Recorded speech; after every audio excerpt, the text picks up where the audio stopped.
minutes after 12 is the time. See, the problem I've got now is if I say, what are you most looking forward to as a Brexit supporter, is it sounds facetious. I don't know when that became true. Because I would genuinely have meant it as a question a few years ago. What are you most looking forward to? And if you were a fisherman, perhaps, in Cornwall, a lot of you are pointing out that Luxembourg is landlocked. Therefore, it is unlikely that their fishermen and women had grand designs upon the English Channel. I didn't think that needed to be pointed out. There was enough going on. But what are you most looking forward to and why, as in the improvements to your own life? It's going to sound close to facetious, but if you want to take that question in the spirit that it's asked, which is in good faith, the number you need is 03456060973. Challenge the idea that things have gone badly, please. If you're still persuaded that this is all part of the plan, this is exactly what you knew was going to happen and exactly what you wanted, then 03456060973 is the number that you need. Listen back if you want to my call with Martin. I can assure you of my politeness at all times. And then, I guess, the question of why you think it's come to this. I'm not clear yet on when pennies drop who's going to get the blame for what the Brexiters have done to the country, because I'm fairly confident unless the ownership of every newspaper in the land changes hands overnight, then it's not going to be the people who did it. I saw one thing. Mandelson made a comment last week that some people jumped on, a suggestion that people who were keen to secure a second referendum bore responsibility for the current state of affairs. That was interesting for two reasons. The first is that everybody jumping on it, possibly without realising it, and saying, yeah, it's all the Remainers' fault, is actually admitting that it's all gone horribly wrong, which in other contexts they're not actually ready to admit yet. And the second thing is Mandelson was just wrong. This is the problem with footballification. People who think Peter Mandelson has been wrong about everything for his entire life, he says something that they would love to agree with if it was true, so they'll pretend it was true and that he's a genius. Mandelson hovered way above. From Lancaster House onwards, from the Red Lines, from the abolition of the freedom of movement, where we are now became inevitable. There was nothing else to do except try to get another vote. As Jacob Rees-Mogg famously observed, and for once quite correctly, you have a vote on whether you want a referendum, and then you have on whether you want to leave, and then if you do say yes, we want to leave, you have another vote on what it looks like once it's been written down. So we should, at the end of this week, have another referendum. We can't, just for the record, before anybody gets their hopes up. That is clearly what should have happened. So if a deal is negotiated, we get the deal explained to us in detail and we decide, is that better than staying in? And if there's no deal, we have a proper understanding of the consequences of that and we decide whether or not that is better than staying in. Okay? And now, I don't know whether anyone's going to look me in the eye and tell me that if we actually end up with no deal and you had a referendum on that, you'd still see a victory for the 52%. I just don't know. 7 after 12 is the time. Mervyn is in Croydon. Mervyn, what would you like to say? Hi, James. I've got quite a simple philosophy, and I want a no deal on the grounds that I want to retain control over our fishing waters. And the other thing is, Are you in the industry? Are you linked with fishing? No, I'm not. Well, why do you feel so strongly about it, do you think? I'm 74. Yeah, well, I was a fighter pilot in the Air Force for 20 years, and I have a simple view of things. But what I want to now say... I just want to know why fish is so important to you, fishing waters. Because... if I owned a fishing pool that I rented out and let people come and fish in, yes. I wouldn't want a load of interlopers coming and saying, because we used to have an agreement years ago, I can still come here. But no one's saying that. We had an agreement. Just out of interest, how many fishing vessels do you think are registered in the UK, just as a ballpark figure? I used to work up near Grimsby, yeah. And I used to know Grimsby when it was bubbling with fishing vessels, and I know that for whatever silly reason, British people sold off the rights to fish in British waters. And that's not the EU's fault, is it? No, and that was the mistake of the people around at the time. Well, that's freedom, though. I own something, I'm free to sell it to whoever I want, aren't I? But just as a ballpark figure, how many vessels do you think there are at them? Because, I mean, it sounds like I'm haranguing you, but I don't understand this deep prioritisation of fishing that you've described yourself as feeling. So how much do you know about the fishing industry to justify the conclusion that it's more important than many other issues or areas? Well, when I was a fighter pilot, I used to fly over the North Sea, and I used to see the Grimsby fleet go out. Yes. And there were hundreds of boats at the time in the 70s and 80s. How many of we were in the European Union in the 70s and 80s, or we were in its predecessor, of course. But as I do want to. Yeah. When you add them all up together, there's probably 500 or a couple of thousand. Yeah, it's 5,911. Yeah. So 10 times what you suggested. Yeah. Yeah. So tell me again why it's so important, if you would. That's one of the things, but no deal. Europe sells twice as much to us as we to them, yes, and we will make a profit on the import duties. That was a point I wanted to get across as well. No, the tariffs will be imposed upon us for the fish coming into this country. That's on the fishing side of things. Yes. But of general goods, Europe sells twice as much to us as we to them. But you're presuming it will just carry on doing so, rather than selling more into markets where there aren't any tariffs, i.e. for each individual European Union member, the other 26 European Union members. So on that basis, that if things carried on, we would make a profit on the import duties. Yes, but people aren't going to carry on exporting fish into this country if there are tariffs. They're going to look for markets where there aren't any tariffs, i.e. the other 26 countries that will retain membership, Marvin.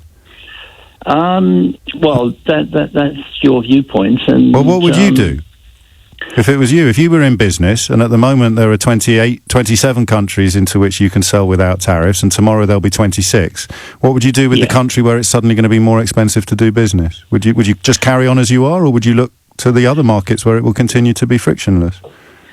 But I don't think Europe, on the fish side, sells that much fish to us. You just said it sells twice as much as we sell to them. No, on general merchandise and things like that. Well, I mean, then I have to correct you. If with your permission, we are a net importer of fish. We import more than we export, Marvin. Okay, and I spend a lot of time going around Scotland, and all the fishing ports around there. You've got Spanish trucks, and they're just waiting for the trawlers to come in. It gets loaded on the trucks, and it goes down to Spain. And I've only seen a TV program, but Heathrow sells millions of pounds of smoked salmon to the whole world. Yes. And well, not Heathrow exactly. I don't think that's a no. That's where it gets. It's the airport where the planes take off from. Anyway, we did just gloss over. I mean, you rang in to make a point that was contingent upon the belief that we're a net exporter of fish. You've now discovered that we're a net importer of fish. I think in 2019, I think we imported, you'll correct me if I'm wrong, 721,000 tonnes of sea fish with a value of £3,457 million. We exported, I think, 400, off the top of my head, 452,000 tonnes with a value of 2,004 million. So your premise, when you kindly rang in, was that you support no deal because we import more fish than because we export more fish than we import. That's categorically untrue. So presumably you've now changed your mind. On the fish side of things, but on the general merchandise of selling cars... You rang in to talk about fish. Your exact phrase, I think, was that we'll have our waters back. Yes. That's got nothing to do with cars, has it? No. And the second point I made was that Europe sells twice as much to us. Okay, it wasn't made exactly clear that I was talking about general merchandise. Well, no, fish. Because you said fish. We started off with fish. Yes. That's all right. So you're still confident that we're going to be better off then? That would be my viewpoint. Excellent. Well, good. Let's hope you're right, Marvin. I think we would all join in that fervent hope. If only there'd been perhaps a scintilla of evidence to support your optimism, then we could be even more supportive of your view. Steve's in Shrewsbury. Steve, what's going on? Hi, James. Hello, Steve. I just have to say I find the thought of that guy being in charge of some of the Royal Air Force's finest armoury quite scary. Well, I don't. I understand why you're saying that, but his understanding of fishing has nothing to do with his bravery or courage while flying in the RAF. But I'm not having a go at either of you today, as you'll notice. And this is where kind of my point is, because you are a much better and kinder and nicer person than I am, because I'm really basically a bitter old man. And when I hear people like Martin earlier on, yes, ranting on, it just shows me why we're in this mess. Yes. Because the only people stupid enough to vote for Conservatives nowadays are the same people who are stupid enough to still think that Brexit's a good idea. Well, I feel bad now, especially now you've warned me that you're a bitter old man. I don't want to get my head tilted, but I struggle, I'm afraid, to condemn the Conservative voter of December as clearly as you do because of what the options were, actually. And that is a deeply held, sincere view, and I can prove it because I now get more abuse from Jeremy Corbyn fans than I do from Brexiteers. That is a very fair point, because the options were appalling. However, even Corbyn, and that's really saying something that sticks in my throat, is better than this shower of clowns. But it reminds me that earlier on you were talking about the football manager and how, having explained the reason of taking a knee, if you still took offence to it, then you weren't welcome. And my viewpoint is that if people still, despite all the evidence, thinks Brexit's going to be great, and it is great, and keep saying it's great, then, quite frankly, I have no trouble saying you're an idiot or a racist. So the compassion for the conned is extended only to people who admit that they've been conned. You see, I am. You're right. I am a much better, nicer kind of person than you, because I work on the. I think this is actually, and just to really put a cat among the pigeons, I think this is because I was. I came up through Catholic schools. I believe in. So did I. Well, oh, really? Yes. Oh, well, that didn't work out. That was so did I. I was in the Guild of St. Stephen, I'll have you know. I've still got a medal somewhere. But I believe in so I believe eventually everyone will admit that they've been conned. Which perhaps makes me naive, not nice. Well, yeah, I mean, and I also believe in profound evil, although I'm not a Christian anymore, but I also believe that, people are sometimes evil, and quite definitely people are sometimes stupid. Well, definitely people can be stupid, and they can do evil things. Yes. So, no, I mean, I can't really pick much by way of criticism in what you've said about now that the curtains have been opened, if you're still denying. Well, it's Emperor's New Clothes territory, Steve, isn't it? They're still saying the Emperor's wearing clothes. When there is so clearly, obviously, as you like to put it, his fluffy buttocks or whatever it is, the expression you use, going around, and various other bits of his anatomy. Quivering buttocks right in front of your nose, and you still claim he's wearing an ornament. Yes, I mean, it's just sheer stupidity. And I mean, Martin, I don't like to, I know you don't like people naming particular callers, but I'm afraid Martin is a classic example. At the end of the day, Steve, you might be right. Thank you for the call. It's 12:17. 21 minutes after 12 is the time. You're listening to James O'Brien on LBC. Some texts and tweets. This is a good one from Dave in Coventry. He writes, how ignorant can Jobsworth be? And he's put the first three letters of Jobsworth, J-O-B, in capitals, because those are my initials, you see. That's good, yeah? Jobsworth, J-O-B's worth, yeah. The only reason that we import more fish into the UK than we sell is because we need to buy back the fish that the French took from our waters in the first place. Why does he spin every comment from a Brexit supporter into something that it's not? It's a very good question. He's absolutely right. The reason that we have to import so much fish is exactly because we have to buy it back from the French who've taken it from our waters. It has absolutely nothing to do with the fact that we export about 70% of our catch, Dave in Coventry.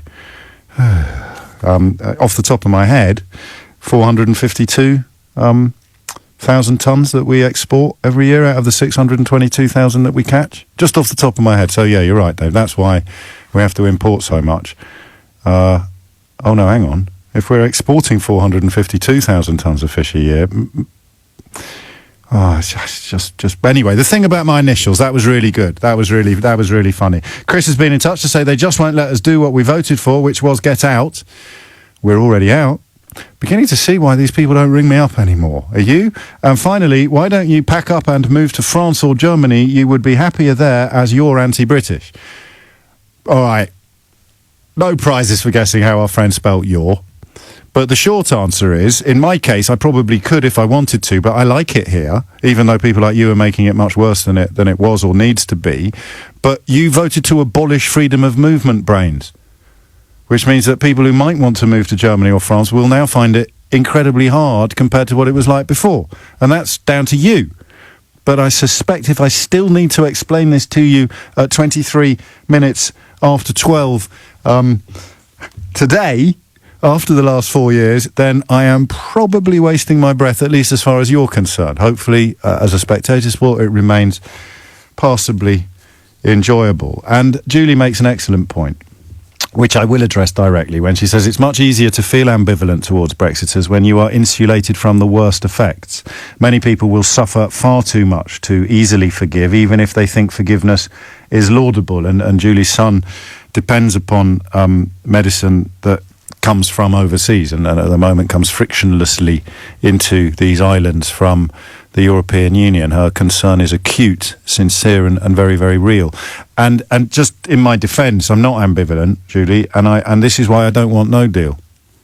Because although no deal would give the I told you so balloon would be inflated to bursting point, no deal will be the ultimate proof of how profound this con has been. I am, as you point out, insulated from it. At least for now I am. If I get handed my sandwiches wrapped in a road mapper, then who knows where I'll be 6 months from now. Actually, that's, yeah.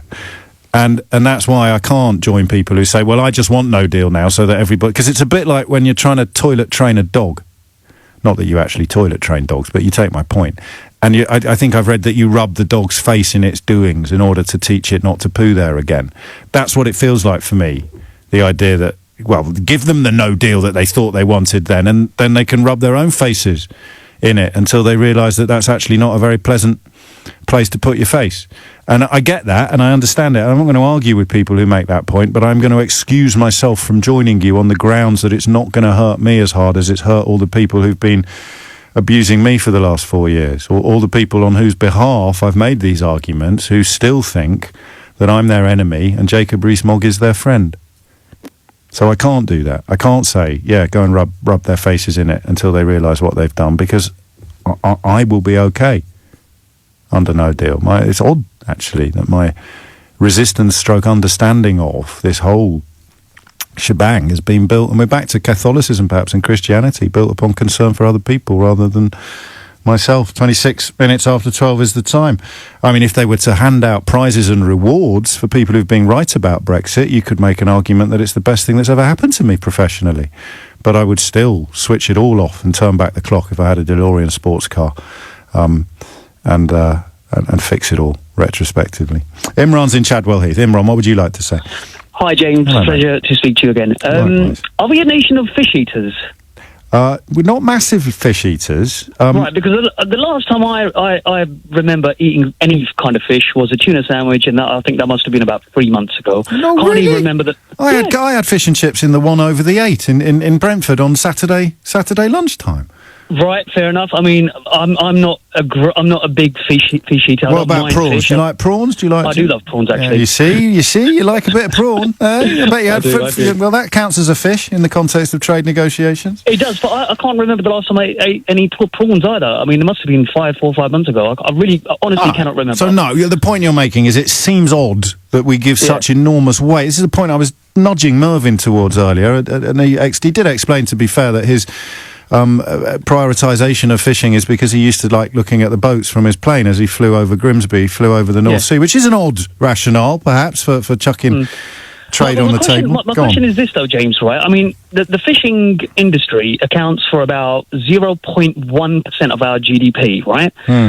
We catch less fish from the French side than the Europeans do from our side of the water. Yes. Now, now you said earlier we do export a lot of the fish that we catch. Yes, right. Partly now, because of the thing you've just touched on, is that the stuff that we catch is not as popular here as it is overseas. Well, exactly, and let's not forget the Europeans have to account for 8 other countries who are basically who place a lot of importance on this fish, where we are just speaking on behalf of ourselves. Yes, and where it only accounts for such a small proportion of our economy. So what I want to know is why is it? I have voted Brexit, but I voted Brexit on the basis that we would get a proper long-term trade deal, and it doesn't look like it's going that way. So what I want to know is we had a long-term trade deal, you lemonhead. I know we did. We had one of the best imaginable long-term trade deals, and you voted to tear it up and chuck it on the bonfire. I know. I was trying. I was attempting to be a loyal little citizen, but I know that turned out to be a total farce. All right. Go on. But so what I want to know is why is the Conservative Party, why are they making this the hill that they're going to die on? Because the Europeans are not going to give way. They're not going to give way on this fishing thing at all, right? So what I want to know is what are they planning on? I mean, why are they going to literally just throw everything away over a bit of fish that we don't? Well, you're being logical now, which by your own admission you weren't being when you cast your vote. You were being emotional when you cast your vote. And absolutely. That's why I have this contempt for the con, men compassion for the con. I don't think you did anything wrong. The more I learnt about it, Imran, the more I read into it and wrote about it, the more I marvelled at the fact that Remain got as much as 48% of the vote. If you've got Rupert Murdoch, the Barclay brothers, the Daily Mail and the Daily Express on one side and me and Owen Jones on the other, it's a miracle that the media didn't lead more people down that path. Actually, I don't know if that's fair to Owen, actually. Me and Anna Soubry. What do you think? Well, hang on. The answer to your question is twofold. The first is that in the original negotiations in the 1970s, we did actually give up fishing rights on a scale that is a little bit unbalanced. It is the one area where there is a valid argument for a rebalancing, but only, of course, as part of a rebalancing of everything. So so that's the problem, is that you can only make this argument about fishing when you close your eyes to the bigger picture. But at least that's better than all the other arguments, which you can't even make, regardless of what you do with the bigger picture. So you have that little sort of plausibility, credibility, validity of argument on fish. You know, and it's real. We can see it, and you can see fishing communities that have not got anything like the clout that they had, for example, in the 1960s. So that works. I always remember speaking to a woman who ended up in the Brexit party, I think, and she used to bring in from Lowestoft, and she was explaining that we'll be fine when we leave. For example, she had a big shipment of cockles on its way to South Korea that day. We don't need the European Union. Then I got a message immediately afterwards saying, actually, the European Union has just signed a trade agreement with South Korea, and that will be why it's much easier to. So it was the clash of emotion with logic. And the other thing is that it's all that's left. So this was why 3 years ago, when I started, 4 years ago, when I started saying it will all come down to fish and blue passports, I was kind of wrong about the passports. That ship has sailed. But fish is all that's left. It's the only thing left you can point at and say, well, I understand fish. I don't understand anything else, but I understand fish, and that's why it's become fetishized. Yep. No, well, I agree with you, James. I don't know what's going to happen. Well, don't know what's going to happen. No, and there you go, another lever there. Obviously repenting, but always welcome on this programme. 12:31 is the time. Holly Harris has the headlines.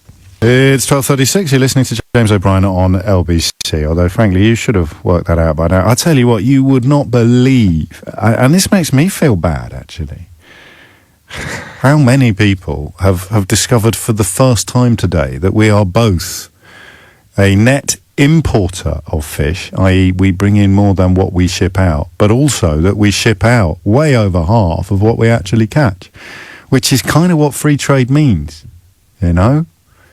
But there we go. I guess maybe the way to unlock it all is to ask you whether you really care about the nationality of the fella that caught the fish you're having for your tea tonight. Maybe it's that. Oh, it tastes so much nicer when it's... Because I think there's a lot of... Filipino fishermen on British boats now, because it's back-breaking work. It's a bit like coal mining. You can get all misty-eyed about it until someone actually invites you to do a shift or three. So and that is why I feel guilty's a bit strong. But, you know, if anyone could have made you aware of these facts regarding fishing, it was probably me. It's too late now.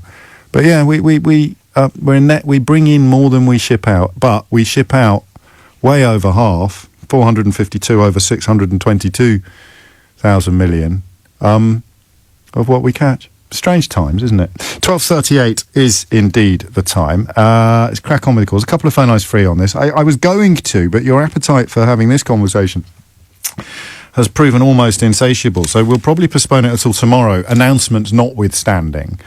But I'm hearing an awful lot of people expressing surprise from continental Europe at the way the conversation is still being conducted in this country. So the question of how it is being reported overseas, how it is being reported over there, is of interest. I mean, Frenchy McFrenchface, which I think is possibly a made-up name, suggests that it's barely getting any mention at all, and someone's replied to that tweet by saying it's the same in Germany. We're mostly just laughing. I don't know if that's true. Two tweets does not a data make. So I might do that tomorrow. We had some great calls, some great phone-ins over the last couple of years by simply casting on net a little further than usual and saying, how is this looking from where you are? Not just expats, of course, or immigrants, but also residents and natives of other European countries. I just sense that there's a sort of, it's already been priced into your calculations, a lot of this. And whatever is announced this week, you're well, I don't know. I don't want to put any words in your mouth, but I think we might do that tomorrow if someone reminds me. All right, 0345 6060 973 is the number you need if you'd like to contribute today. I just need to send out a special message for Jules, who I think has texted by accident. Jules, if you are listening, then you've sent this message: call me before you buy anything at Waitrose, to James O'Brien on LBC.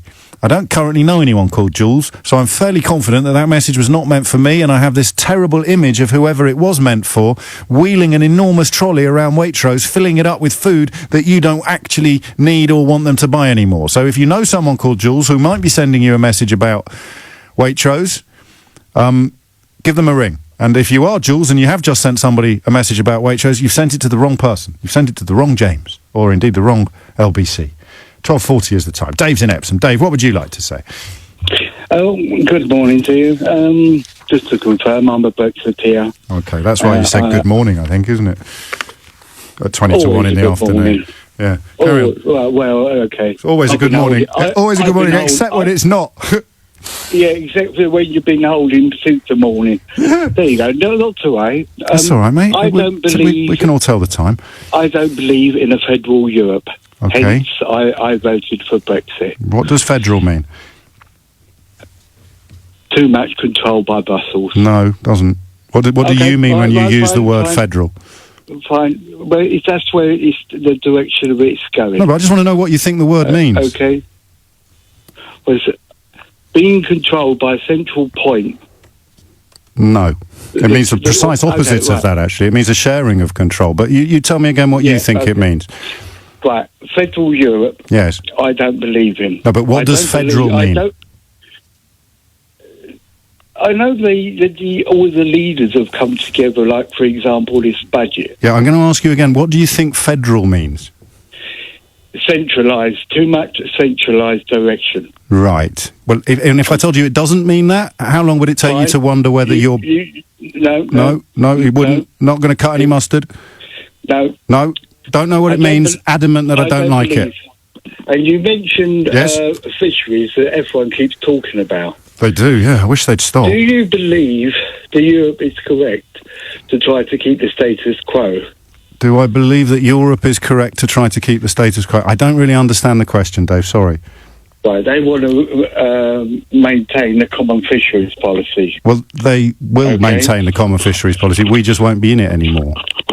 Yes, they can maintain that. So they've got control. They've got control over that. Not with our waters. Not with our waters. My question is, why does Norway have an arrangement with the EU and they keep 85% and they do annual because that's what they've negotiated, and Norway remains in. I always get confused here. You'll tell me. Is it the customs union or the single market that they're still in? Customs union. And we're not. You see. So there's your answer. Yes. Next question.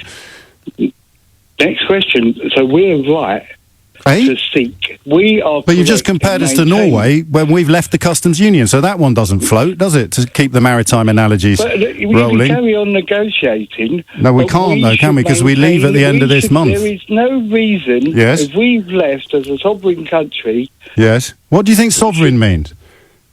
We control our waters. They're our waters. Yes. They shouldn't be decided by the EU. Right. Okay? Yes. Just on the fishery, I think it's a silly argument regarding fishery. Well, then why are you making it? The EU, well, because you mentioned it when the guy... Not in this call, I didn't. In this call, I just want to know what federal means.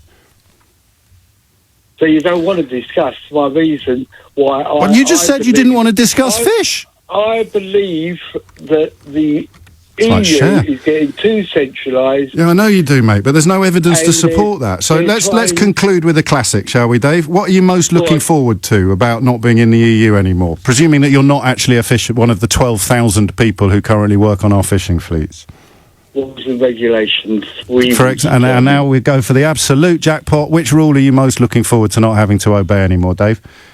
Everything. Yeah, but just give me one. We decide. Just give me one, Dave. We decide one rule, Dave. as a country. Dave, one rule. Any yeah, I know, rules. any rule. Yeah, exactly. Whether it's labour, whether it's trading standards. Yeah, exactly. So go on, give me one. What trading standard? Go. Which one? Doesn't matter which one. All of them. Yeah, but just name one. We're a leader in the world, right? Are we? We don't need the EU to tell us how to do things. So what do they tell us? What is the rule you're most looking forward to not having to obey anymore? All of them. Yeah, so just name one. Self-decision. I know. So it'd be really easy to... I know what the problem is here. There's so much... Corporation tax is inflicted on us by the European Union. No. So that's not it then. So what? They took Ireland to court. Yeah? Their corporation tax. Right. To get 13 billion, and they lost. And Ireland is desperate to stay in the European Union, so that's a fairly rubbish example. What's the rule? With a no deal, if you watch RTE, they're desperate for a deal. Because of the effect of a no deal. That's right, Dave. And they say the only people it'll be worse for than Ireland... Dave, the only people it'll be worse for than Ireland... is the UK. Speak to the Germans, are you going to name a rule? Dutch, speak to the Belgians, speak to the Italians. That's a bit federal. That's a bit federal, isn't it? Listening to all the other people in the European Union. I'm talking about the people. They want a deal. Right, but you don't. Right? No, I said I hope we get a deal. Right. But it's got to be what we want to achieve, not just what they want to achieve. And before you go, can you name one rule that you are looking forward to not having to... obey anymore? All of them. Yeah, can you name one though? It's not a... No, listen, I'll say it again. Can you name one rule that you don't like? Refugees. Refugees is a rule? That's why Hungary and Poland is... but they're still in the EU. Refugees in. So it's the refugees. There we go, mate. We got there in the end. We got there in the end. And, you know, when I asked you whether Norway was... How did you get there? Well, it's always about refugees with people like you. I ain't worried about... I'm not worried about immigration. Oh. But we set... So it's just the really desperate foreigners you don't want coming in here. Right? What? Everyone always... particularly people like yourself who haven't got a clue. I know, Dave, because I'm so stupid. I thought Norway was in the single market. But the problem, what I said, Dave, mate, I think I can only give. Yeah, but we're in the same position negotiating. All right, mate. Right? You look after yourself, Dave. Just in case you embarrass yourself anywhere else later today, it's the single market that Norway is in. So the answer to your question of why we can't have a similar fishing arrangement to them. Oh, I give up. 12:51 is the time, and well, how much progress have we made? I think oddly, I don't think anyone listening to this can be under any illusions at all as to how we've ended up where we've ended up. Partly because of people who have intentionally helped us towards that conclusion, and partly because of people who have unintentionally helped us towards that conclusion. So, with just 8 minutes of the programme remaining, I'll remind you of why we are where we are. It's a stool with 3 legs. One of those legs is the indivisibility of the 4 freedoms. Now, I didn't understand how fundamental that was to the European Union. in 2015. I just didn't. You don't know what you've got till it's gone. And there was nothing in the British media or political establishment that could be even loosely described as cheerleading for European Union membership until the referendum was called. And then they got it horribly, horribly wrong. They completely failed to talk about the benefits of membership as opposed to the predicted negatives of leaving, which left the door wide open for Project Fear rhetoric. And just because Project Fear is now Project Here doesn't change the simple fact, the simple arithmetic of that statement. So that's leg number one, the indivisibility of the four freedoms. Leg number two is going to be the fact that membership of this club involves every member obeying the same rules in the same way. There are no exemptions. There is no special treatment. That is the second leg of the stool. And the third is the Good Friday Agreement, the necessity of retaining regulatory alignment on the island of Ireland. So those three legs, any single one of them removed, and the stool is no longer a stool. It's a lump of wood. And that's it. There it is. It's been clear for 4 years. It's why people like me, smug and annoying though it may be, have explained to you tirelessly why eventually all that they'll be shouting about is fish. Or rules that they can't name. But fish, most obviously. Fish. Fish. Fish. Why? Well, an earlier caller, lovely bloke, again, not his fault, he's ended up in this place. He really misses flying over the North Sea and seeing lots of boats coming out of Grimsby. That's why he wants to leave the European Union. I'm doing him a grave disservice, probably simplifying it thus, but, you've got to keep an upbeat, happy spirit, haven't you? Even talking to Dave a minute ago, poor fella didn't even know what day it was, let alone what time it was, but he's adamant about things that he can't explain. And why would you ask him to explain them? Unless it was the entire country that was teetering on the edge of an utterly unnecessary precipice. And it makes me sound like a termagant. I demand some evidence for your opinions. How dare you infringe my freedom of speech? I should be able to say whatever the hell I want without ever having to explain anything. It's ridiculous. And there you go. Now you know why we are where we are. No deal is better than a bad deal, isn't it? Until it actually comes to a choice between a bad deal and no deal, and then suddenly everyone realises that a bad deal is much better than no deal. Except the people who are so far up or down the rabbit hole that they can't even see that now. So what happens next? God only knows. Now, all I'd say is that signing to a poor deal, which is a hell of a lot better than no deal, and a hell of a lot worse than what we've got now, depends upon Boris Johnson putting the national interest ahead of his own for the very first time in his life. Okay? So he might. But it would be the first time ever that Boris Johnson had made a decision based on something other than what will be of most short-term benefit to Boris Johnson. So I don't know. But I still, and probably because I'm just as guilty of seeing what I want to see as anybody else is, I still think it's more likely than not. Or do I? I was 52-48 when I came on air this morning, thinking that no deal was more likely. I think I've gone the other way now as the programme comes close to conclusion. But I don't know, call it 50-50. Frank's in Glasgow. Frank, what would you like to say? Hi. Hello. I'm calling in because I noticed so many English voices are trading Scottish fishing rights. The majority of these fish that are caught in the EU are in Scottish waters.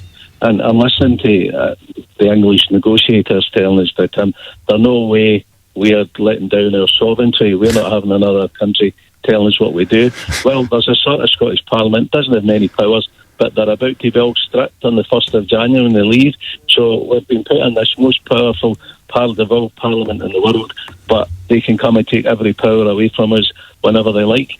In Brexit, 62% of Scots voted to remain in the EU, which is incredibly high, and the Tory government, 37% of the votes said, no, it doesn't count. And if I can highlight democracy in Scotland here, I want you to imagine that every single Brexit vote cast was for remain. Scotland would still be getting dragged out against its will. So they're talking about sovereignty. Scotland's a sovereign nation and we're supposed to be on this agreement. Now, when we accepted the result of this referendum, which I don't think we should, because they broke the purdah and they made a vow, and if anyone would care to look, they broke every single list that they promised Scotland within the vow. Every single one has been broken. But they said we wouldn't raise independence again until there's been a major change. Hey, here's a major change. We want to remain European. And again, the the English are telling us that it's good, Scotland. You want to be part of this group. Being part of this group is terrific. But not if it's the English group.